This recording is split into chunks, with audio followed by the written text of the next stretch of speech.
Abra sua Bíblia comigo no Evangelho de Marcos, no capítulo de número 10 e no verso de número 46. Eu quero falar de mais um milagre. Na quarta-feira passada nós falamos de um milagre de um leproso,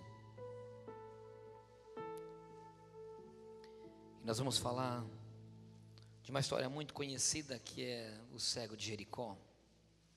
Evangelho de Marcos, capítulo número 10 e o verso de número 46. Eu quero que você acompanhe comigo a leitura dessa palavra, que não são muitos versículos. Todos encontraram? Diz assim a palavra do Senhor: Depois foram para Jericó, e saindo ele de Jericó com os seus discípulos e uma grande multidão, Bartimeu, o cego, filho de Timeu, estava assentado junto ao caminho, mendigando. E ouvindo que era Jesus de Nazaré, começou a clamar, a dizer: Jesus, filho de Davi, tem misericórdia de mim.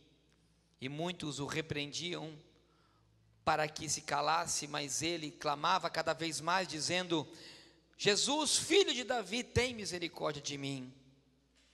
E Jesus, parando, disse que o chamassem, e chamaram o cego, dizendo: tem bom ânimo, levanta-te, que ele te chama. E ele, lançando de si a capa, levantou-se e foi ter com Jesus. E Jesus, falando, disse: que queres que eu te faça? E o cego lhe disse: Mestre, que eu tenha vista. E Jesus disse: vai, a tua fé te salvou. E logo viu e seguiu a Jesus pelo caminho. Amém? Feche seus olhos. Eu quero fazer uma oração contigo, Pai. No nome do Senhor Jesus, nós apresentamos diante de Ti, Senhor, a Tua palavra. Nós queremos pedir, Senhor, que o Senhor acampe anjos ao redor dessa igreja, Senhor, e que o Senhor venha, Pai, neste momento, abrir as janelas do céu, e que todo impedimento ele seja repreendido agora, toda distração ela seja repreendida, e que a nossa mente seja totalmente ligada e focada para a Sua palavra. Pai, que a Sua presença, através da Sua palavra, seja derramada através de nossas vidas, com entendimento conciso, Senhor, sobre o que o Senhor tem para nós nessa noite. Te agradecemos, no nome de Jesus. E a igreja diz: amém. Dá um aplauso para o Senhor. Pode tomar assento, por favor.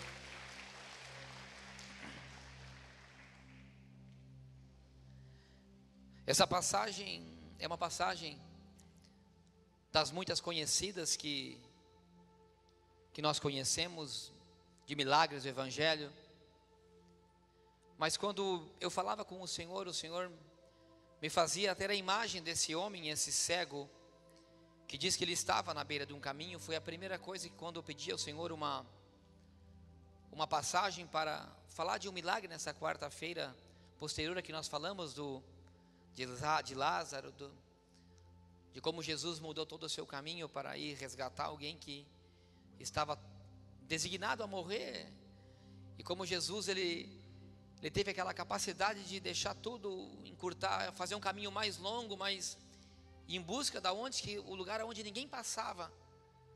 Nós vimos que Jesus ele desviou o caminho, foi em direção ao leprário, e ali aquele homem que estava com todas as suas limitações, Jesus foi ao seu encontro. Ele teve a oportunidade de receber uma cura tão milagrosa, assim, como nós vemos, de um milagre tão impossível de acontecer, que não acontecera desde a época que Naamã tinha sido curado de lepra. Nunca mais ninguém tinha sido curado.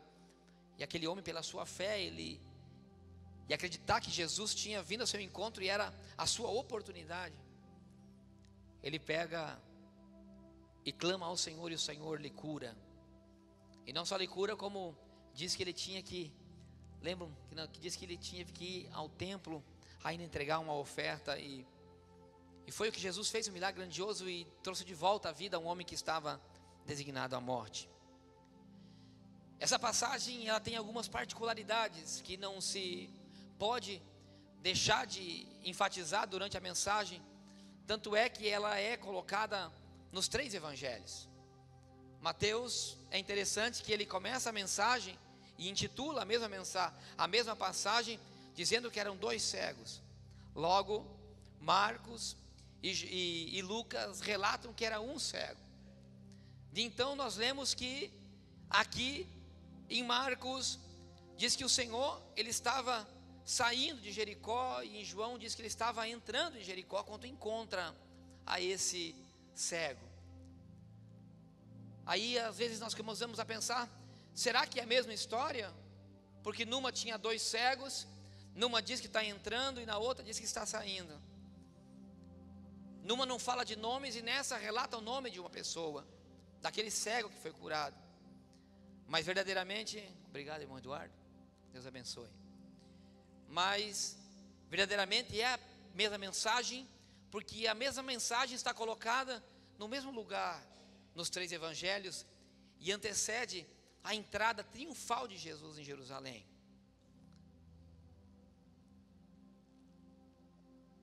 Eu imagino o Senhor fazendo a sua última passagem, pastores. Quem sabe aonde ele estava, quem sabe ele estava no deserto do Mar Morto, quem sabe ele estava pelas montanhas ao redor, mas de fato é que ele vinha de Jericó sentido a Jerusalém. Jericó é uma cidade que está numa parte muito baixa da terra, numa das partes mais baixas da terra, porque o Mar Morto é a parte mais inferior, e Jericó está a poucos quilômetros do Mar Morto, está à borda do Rio Jordão. Ao seu sul passa o Rio Jordão, e é onde que estão aquelas montanhas aonde Josué avistou e viu a terra prometida, viu Jericó, e aonde Deus deu uma ordem para ele de entrar e possuir aquela terra.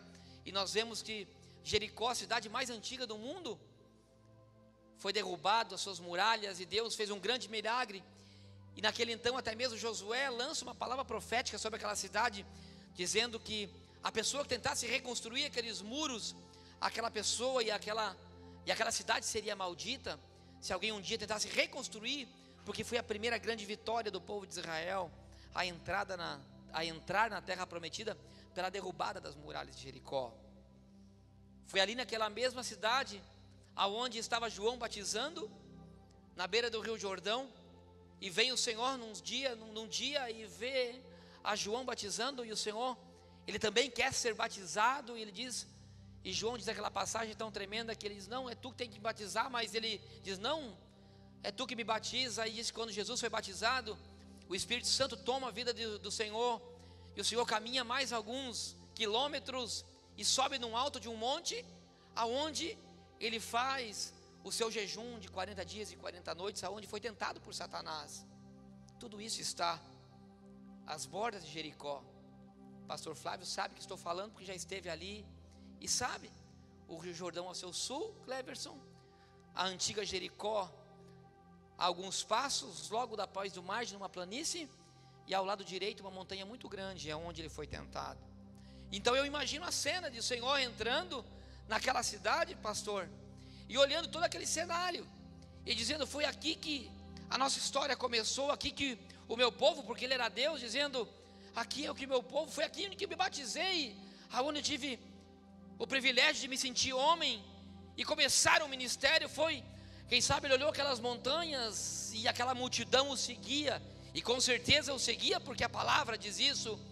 E quem sabe quando ele entrava na antiga Jericó, ele olhava no monte e diz, foi ali onde que eu resisti às tentações do inferno, e comecei o meu primeiro propósito, e aí foi aonde que o meu pai me levantou, para começar esse ministério, que já tinha se passado 3 anos, e grandes maravilhas ele tinha feito, e por isso a multidão o seguia, porque aonde ele andava milagres aconteciam, a popularidade do Senhor ela era gigantesca, e por isso uma multidão o seguia. Mas eu imagino, e com certeza por ele ser homem, as lembranças passavam pela sua cabeça, e ele dizia, essa é a última vez que eu passarei por essa cidade tão histórica, porque agora eu estou num caminho, porque era Páscoa, ele sabia que a sua entrada seria triunfal naquela cidade. e que aquela seria a sua última Páscoa, que lá ele faria a sua última ceia, e logo em seguida ele seria entregue aos romanos, e ele iria para a morte, a crucificação. O fim da sua vida terrena estava a poucas horas, a poucos dias. E com tudo isso ele passava, quem sabe, a cabeça de um homem indo para uma sentença de morte. Mas ele dizia: essa é a minha sentença, eu tenho que passar por isso. E quem sabe, quando ele olhava nos olhos daqueles que estavam ao seu redor, quando ele olhava para as pessoas, ele via, ele dizia: é por esses que eu estou fazendo. Quem sabe muitos não entendem, mas é por esses que eu estou a caminho de Jerusalém. E diz então que ele entra numa cidade, a antiga cidade, porque na verdade havia duas cidades. A antiga Jericó, que foi a cidade onde Josué destruiu, uma cidade amaldiçoada que representava muitas coisas ruins, boas lembranças de um passado histórico, mas uma cidade em decadência, porque tinha sido uma cidade aonde o grande rei Herodes tinha escolhido para levantar o seu castelo de inverno e de verão, aonde havia piscinas termais, aonde ele podia fazer coisas tão promíscuas, orgias, era onde ele trazia as mulheres para passar o seu verão. Ele reconstruía uma cidade a qual Josué dizia que quem tentasse reconstruir teria sido uma cidade amaldiçoada, e assim era, porque ele tinha feito isso. Josué, capítulo número 6, verso 20, tem essa passagem. E Herodes reconstrói uma cidade nova, linda, maravilhosa, com palmeiras, com estradas, que era a coisa mais linda daquele então, era essa Jericó, com jardins e flores, e águas termais, e ali era uma cidade de muita alegria, de muita bebida, de muita prostituição. E nesse cenário todo, entram dois cegos, que diz que ele está no meio. Eu digo, a palavra não diz, mas eu entendo que sim, porque se Jesus encontra ele em um evangelho saindo de uma cidade, e no outro ele diz que encontrou a esse cego entrando numa cidade, eu entendo que aquele homem, ele estava justamente na divisão entre uma cidade e a outra, entre uma cidade antiga, a qual Josué tinha derrubado e tinha sido uma história grandiosa e tremenda, e à beira, na divisão de uma cidade de promiscuidade, de dinheiro, uma cidade em que todos, quem sabe, queriam morar porque era bela, era maravilhosa, era uma cidade totalmente linda, edificada e moderna, enquanto havia uma outra que era totalmente antiga, destruída, mas cheia de história. E aquele personagem chamado de Bartimeu, isso ainda nos dá uma certeza ainda maior de quem era aquele homem, porque Bar significa filho, e Timeu era o pai dele, e tanto é que relata que Bartimeu era filho de Timeu, ou seja, todos o conheciam porque sabiam o nome do seu pai, mas aquele homem não tinha nome, porque a Bíblia não relata isso, por isso o chamavam de Bartimeu, ou seja, o filho de Timeu. Aquele homem que não tinha nome, ou seja, era um Zé Ninguém. Se entendia que muitos dos jovens que nasciam com problemas, com algum defeito, ou eram paraplégicos, ou eram cegos, ou eram deficientes de uma ordem ou outra, e por isso que você encontra tanto assim, tanto no Antigo Testamento como no Novo, que pessoas que eram cegas, que eram paralíticos, estavam mendigando, porque muitos dos pais o abandonavam, porque diziam que eles eram amaldiçoados, e por isso nasciam daquela maneira. Não entendiam, quem sabe, que era um problema genético, mas assim os pais o abandonavam. E eu consigo, quem sabe, imaginar pela palavra que se relata o Evangelho, que Timeu era o pai deles, ou seja, Timeu era um homem conhecido. Pastor Carlos, é óbvio, uma coisa óbvia. Ou seja, quem sabe aquele moço tinha tido, quem sabe, um bom berço, não digo, mas que sim, seu pai era uma pessoa conhecida na cidade, era, porque relata-se o nome dele. Aquele moço, quem sabe, tinha sido abandonado pela família, não tinha nome por ser um Zé Ninguém realmente. Além de tudo, ficava mendigando migalhas dos outros. Por quê? Porque havia numa cidade muito dinheiro, uma cidade nova, moderna. Ele se encontrava, diz a palavra do Senhor, mendigando. E naquele cenário, eu consigo imaginar que, além de ser cego, além de ser, quem sabe, abandonado, aquele homem tinha uma confusão na sua mente. Por isso que ele vivia, ele não sabia se ou ele ficava na cidade antiga ou ele ficava na cidade nova. E quem sabe ele falava assim: bom, eu faço parte, eu sou do povo judeu, eu tenho uma história muito grande por detrás de mim. Eu estou nessa cidade onde tem uma história tão grande de vitória, que Deus deu uma vitória praticamente impossível. E eu creio nessa história, porque eu estou em Jericó, eu sei que assim foi. Eu sei que esse Deus é um Deus de milagres, é um Deus que fez com que Josué, com esse povo raquítico, um povo que não tinha experiência em guerra, em Jericó, uma cidade extremamente fortificada. Aqui só se encontra os pós, e até hoje se consegue ver fagulhas quando se visita aquela região de uma cidade totalmente destruída. Muralhas gigantes vieram ao chão somente pelo poder de uma marcha de um povo e do grito de um povo que queria uma conquista e uma liberdade. E Timeu tinha isso dentro dele. Bartimeu, ou melhor, aquele cego sem nome, ele dizia: eu faço parte desse povo, eu faço parte, eu sou filho desse Deus. E à mesma medida ele vivia de migalhas dos herodianos, do povo romano que vinha, e ele, quem sabe, na mente dele havia uma confusão, que ele não sabia se ele ficava com o povo de Deus que conquistou Jericó antiga, ou se ele entrava de vez para aquele mundo promíscuo, onde havia álcool, mulheres, bons cavalos, edificações novas. E quando eu olho essa história, eu vejo um cego espiritual, que somos nós hoje, que vivemos dividido entre duas cidades.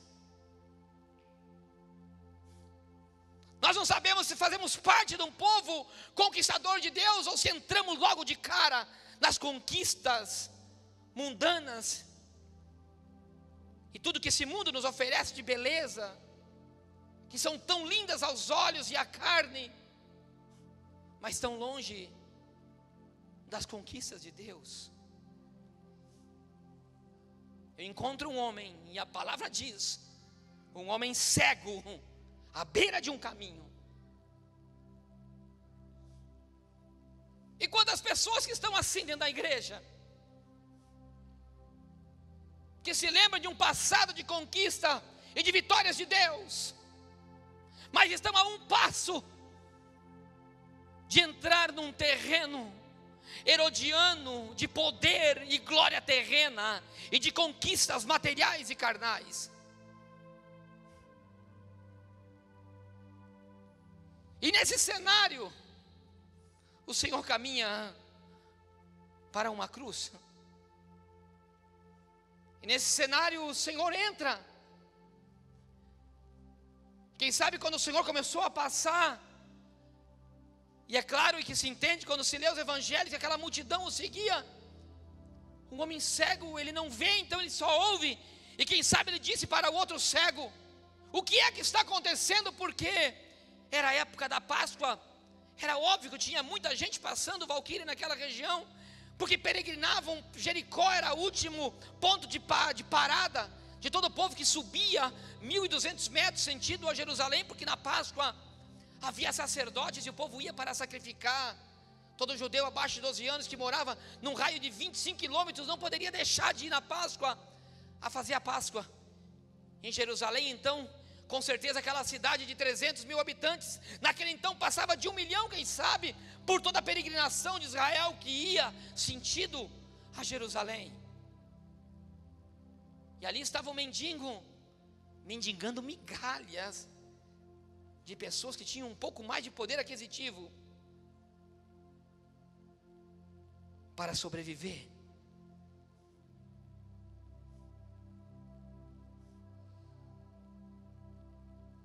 Numa terra dividida, numa vida dividida. Cego não só com os olhos cegados, mas com uma alma cegada. Infelizmente, meus queridos irmãos e aqueles que me ouvem,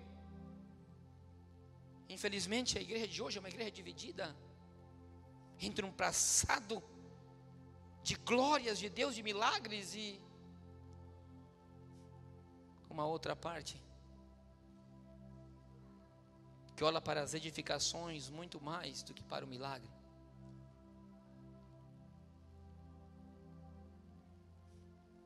Naquele cenário estava, quem sabe, aquele cego sem nome, o filho de Timeu, e aquele outro cego que diz: o que está acontecendo? É normal que haja muitas pessoas hoje aqui, e estamos recebendo muitas ofertas, muitas esmolas, mas o que está vindo aqui é muito maior. Eu não sei o que acontece, mas as quantidades de pés pisando, e quem sabe se podia ver uma multidão seguindo a Jesus. Ele diz: o que é que está acontecendo? E quem sabe diz: é aquele homem que tem uma fama de ser aquele que é o chamado Jesus, que todos ouvem. Ele está passando por aqui. Eu já ouvi falar de um Jesus que faz milagres. Eu ouvi dizer realmente que ele levantou um paralítico, que curou a sogra de um dos seus discípulos, e que aonde ele passa as coisas são diferentes. Mas eu só ouço falar dele, mas ele está vindo aqui, ele está aqui, e quem sabe um dia sim, ele está vindo. E quando aquele homem começa a passar, aquela multidão começa a passar, quem sabe ele recebe alguns empurrões, porque diz que ele estava à beira do caminho. E quando ele passa, quem sabe ele sente algo diferente, porque eu não duvido que tenha sido assim, porque é impossível você falar do nome de Jesus e não sentir algo diferente. Pelo menos eu sinto algo diferente.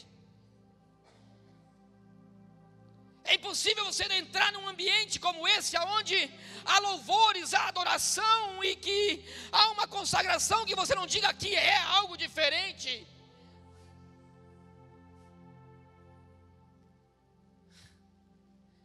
E quem sabe algo começou a se mexer no interior daquele homem, e ele fala assim: não, o que eu estou sentindo aqui não é normal, não é natural.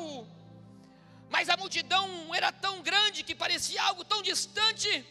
E ele diz assim, quem sabe ele se lembra de uma passagem que está no livro de Isaías, capítulo número 35, verso 5. Que passagem é essa, pastor?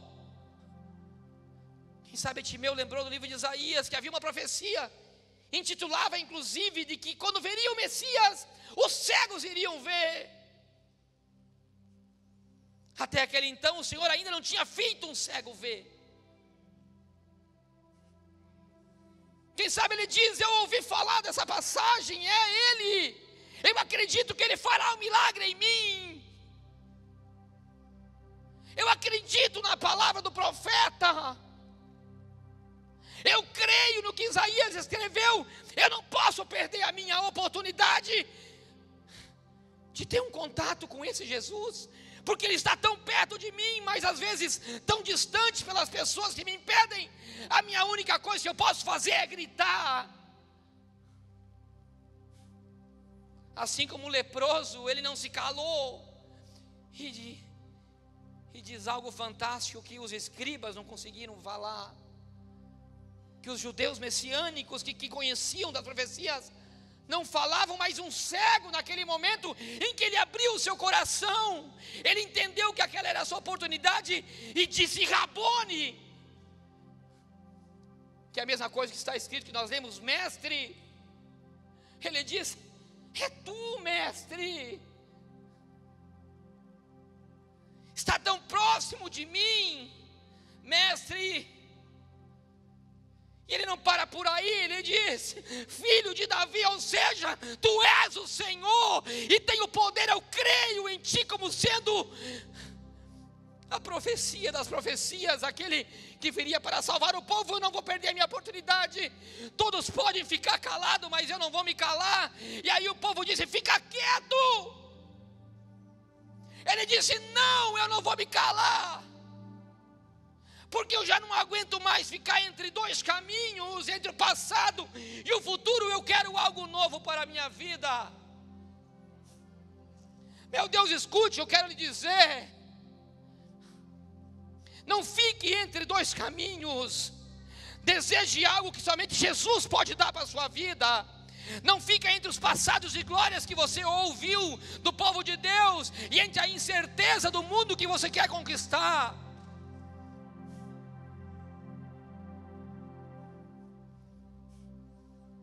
Ele disse: mestre, filho, quando Jesus ouve aquela palavra como se fosse algo que entrou como uma navalha no coração de Jesus, ele diz: filho de Davi, ele disse: alguém está me reconhecendo como seu Salvador. Porque quando ele disse filho de Davi, ele estava declarando que o Senhor iria lhe salvar, porque isso significava filho de Davi. Quando alguém declararia essa palavra, ele estava dizendo: eu creio que tu és o meu Salvador. Quando ele diz isso, moveu o coração do Senhor e fez ele parar a sua peregrinação para a cruz. O Senhor estava indo para a sua sentença mais importante desde a sua vinda do seu ministério. Ele estava marchando para Jerusalém para morrer numa cruz por mim e por você. Mas quando ele ouviu dizer: Senhor, filho de Davi, ou seja, o Salvador, eu te reconheço como meu Salvador, ele para e diz: quem é que disse isso? Você consegue entender? Quando você reconhece o Senhor como teu único e suficiente Salvador da sua vida, ele para te ver, para te olhar. As coisas mudam, é um antes e um depois.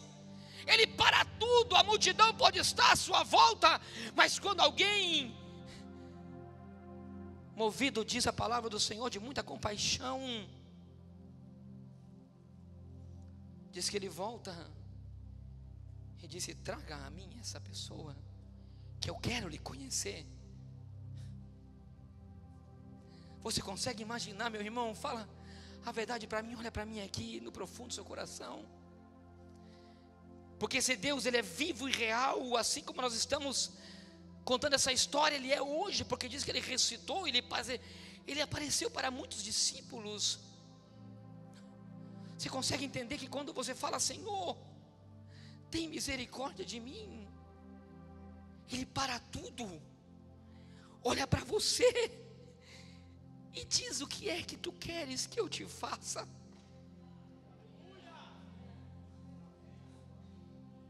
Você consegue entender? O Senhor olhando para você com profunda compaixão e dizer: Demivaldo, o que é que tu quer que eu te faça, Demivaldo?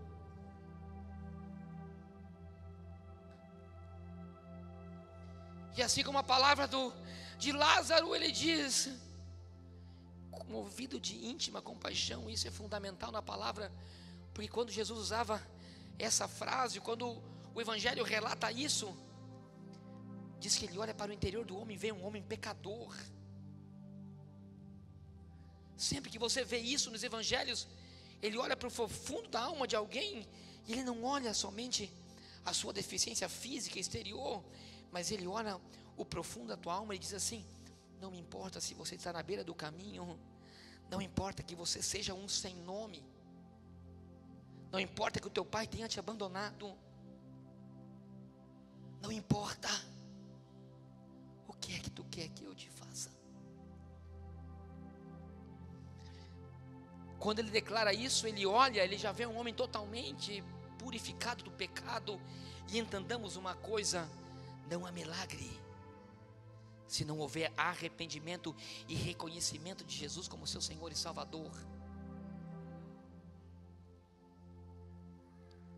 Quando aquele homem levanta sua mão e diz: Rabone, mestre, filho de Davi, automaticamente o reconhecimento do Senhor como nosso único e suficiente Salvador limpa e purifica primeiramente qualquer coisa interior, qualquer coisa que está na alma. antes de uma cura exterior, a cura ela é muito mais interior. E aquele homem, diz a palavra do Senhor, que quando ele diz: o que é que tu queres que eu te faça? Ele diz assim: eu quero ter a minha vista, eu quero ver. E ele diz assim: a tua fé te salvou. Porque para Jesus era muito mais importante naquele momento a fé que ele tinha e a salvação dele, do que ele recobrar as vistas. Sabe por quê, irmão? Que é muito mais importante nós sermos salvos do que qualquer bênção que o Senhor pode derramar sobre nossas vidas como milagre. Se quando Jesus libera aquela palavra de fé sobre a vida daquele homem, diz em um dos evangelhos que ele salta. E nós vemos aqui que o Senhor diz que ele, nesse evangelho diz que ele andou em direção a Jesus, mas num dos evangelhos diz que ele salta. Você já viu algum cego saltar? Os cegos apalpam, eles não pulam, eles não correm. Quando o Senhor libera aquela palavra para ele, o Senhor libera tudo. Ele está dizendo: não somente estou te salvando, mas eu estou mudando a sua vida. Agora você já não vai estar mais entre dois caminhos, você vai poder decidir o caminho que você vai poder seguir, porque agora a sua vista está recoberta, está totalmente descoberta, melhor dizendo. E diz que aquele homem tinha uma capa, e ele deixa a sua capa. Diz os evangelhos que ele deixa a sua capa, e isso é muito claro. Se quando ele foi chamado pelo Senhor, ele deixou a sua capa e saiu em direção a Jesus, pulando e saltando. A capa trazia toda a sua história do seu passado, porque a capa era o símbolo da sua miséria. Porque durante a noite eles deitavam nessa capa para dormir. Durante o dia era lugar onde eles recebiam as suas migalhas em cima e as suas esmolas em cima daquela capa. A capa levava toda a sua história de amargura, de tristeza. Quem sabe tinha sido uma das coisas que ele recebeu pelo caminho. Mas ele disse: eu não quero que nada mais que faz parte do meu passado. Eu deixo a minha capa, tudo que me traga lembrança do meu passado. Eu quero deixar para trás essa vida de tristeza, de pecado, de incerteza. Eu deixo aqui nesse lugar.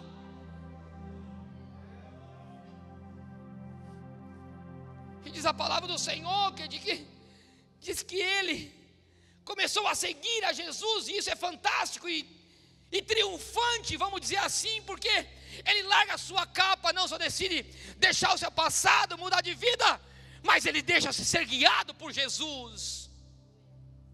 Os evangelhos são claros, diz que aquele homem começa a seguir a Jesus, sentido a Jerusalém, ou seja, aquele homem, quando ele entrou para os caminhos do Senhor, ele não duvidou em ficar em Jericó. Ele não quis ficar aonde havia um passado que ele atava. Ele não queria ficar onde, quem sabe ali ele tinha suas tentações, daquela cidade maravilhosa, daquelas mulheres lindas, não sei, ou da bebida ou do álcool. Ele falou: eu aqui eu não fico, a única coisa que eu quero fazer é seguir a esse homem que deu uma vista de volta para mim.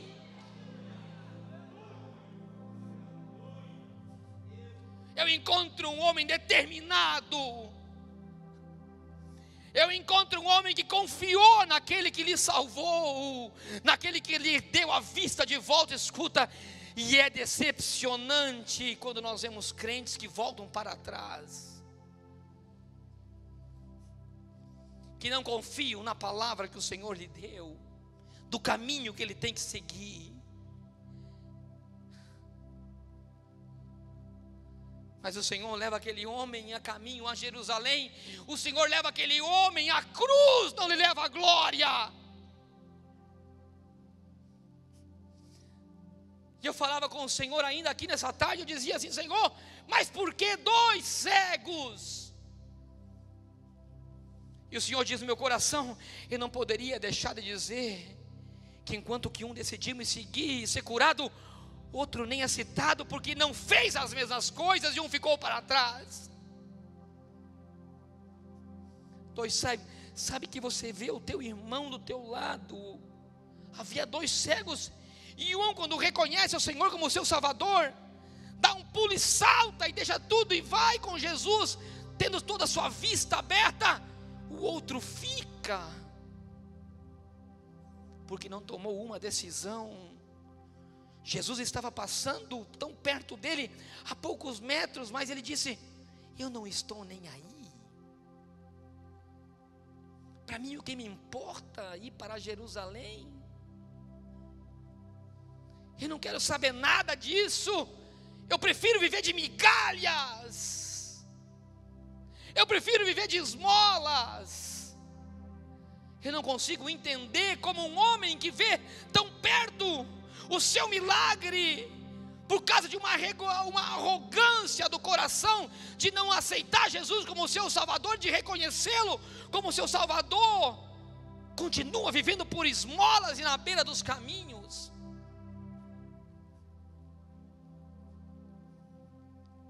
Mas aquele homem que não tinha o seu nome reconhecido por ninguém naquele momento, tinha o seu nome colocado no livro da vida, o livro mais importante de todos os livros.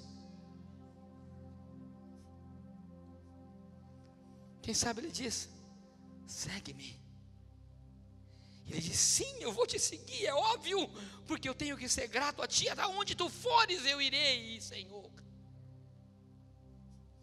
Sobe em 1.300 metros, quem sabe ele diz assim: não, esse homem me deu a vista, ele vai me dar muito mais. Ele vai para Jerusalém, colocará todos esses incrédulos abaixo, e tomará o seu trono de glória, e eu estarei com ele nas suas honras.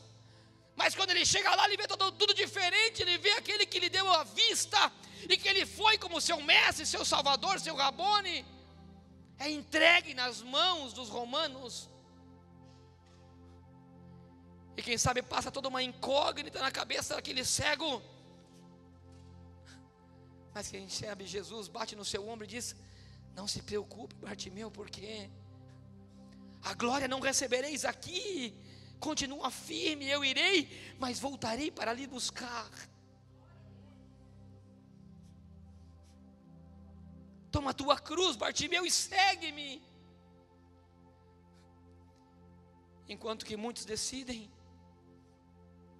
receber as glórias terrenas, outros deixam tudo para trás e seguem em rumo a Jerusalém celestial, ao tabernáculo. Aquele homem, ele tinha deixado todo o seu passado e tinha sentido ir seguindo Jesus para sacrificar a Páscoa, para o maior sacrifício que algum homem, alguma mulher pode receber, que é o Cordeiro morto e crucificado por mim e pela sua vida. A maior transformação que você pode receber na sua vida não é um milagre terreno, mas é a tua ressurreição e o caminho a Jerusalém celestial. Escute o que lhe digo: seguir a Jesus não é um caminho de glória terrena, pode ser um caminho de cruz. Mas essa cruz é tão passageira. O que pode ser comparado 80, 90 anos comparado à eternidade, nada pode ser comparado. Aquele cego, ele tinha os olhos abertos do que muito mais do que tantos que tinham visto os milagres que Jesus tinha feito. Aquele homem tinha os olhos tão abertos quando ele teve encontro com Jesus, que ele teve o seu maior milagre transformado, a sua vida toda foi transformada. E um dia, quem sabe, se eu conseguir conquistar minha salvação, pela misericórdia de Deus, quem sabe encontraremos Ele. E eu quero chegar e dizer: Bartimeu, me conta como é que foi o seu encontro com o Senhor.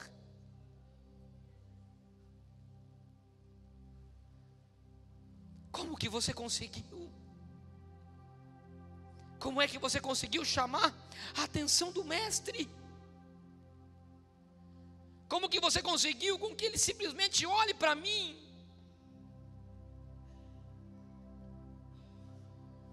Eu quero dizer que o Senhor, ele tem as suas mãos estendidas. Se eu olhar, a única coisa que você tem que fazer nessa noite é gritar o nome dele aqui nesse lugar. A única coisa que você tem que fazer é gritar o nome dele e reconhecer que ele é o teu Senhor. A tua cegueira espiritual irá cair por terra, o seu milagre irá acontecer. Você vai largar todo esse seu passado que você tem, você vai sair de um caminho tortuoso, quem sabe dividido, que você tem hoje no seu coração, e você será conduzida para um caminho de glória.